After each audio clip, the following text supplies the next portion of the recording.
పిత పుత్ర పవిత్రాత్మ నామమున ఆమేన్. ఈరోజు జూన్ 2వ తారీఖు మార్కు సువార్త 14వ అధ్యాయము 12వ వచనము నుండి 16వ వచనం వరకు మరియు 22వ వచనము నుండి 26వ వచనం వరకు.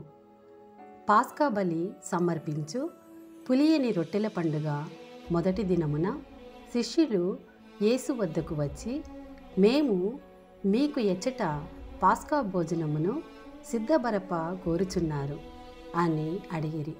అప్పుడు ఆయన 2 శిష్యులను పంపుచు, మీరు పట్టణములోనికి పొండు, అచ్చట కడవతో నీటిని తీసుకొని వచ్చు ఒక మనుష్యుడు మీకు ఎదురుపడును.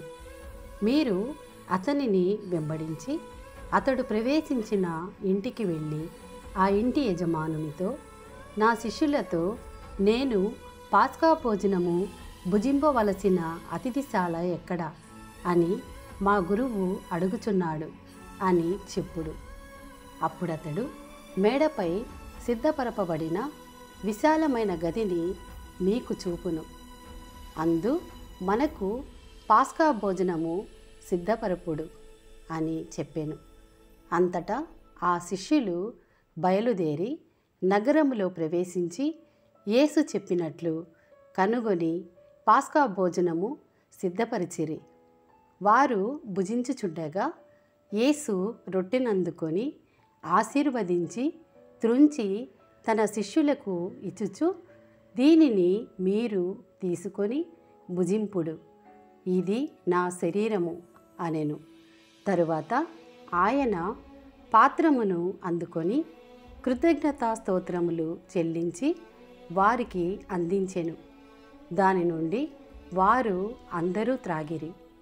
యేసు వారితో, ఇది అనేకుల కొరకు చిందబడనున్న నూతన నిబంధనము యొక్క నా రక్తము.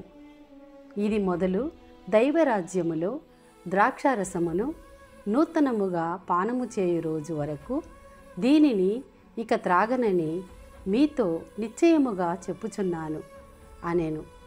వారొక స్తుతి గీతము పాడిన పిదప ఒలీవ కొండకు వెళ్ళిరి. ఇది ప్రభుని వాక్కు.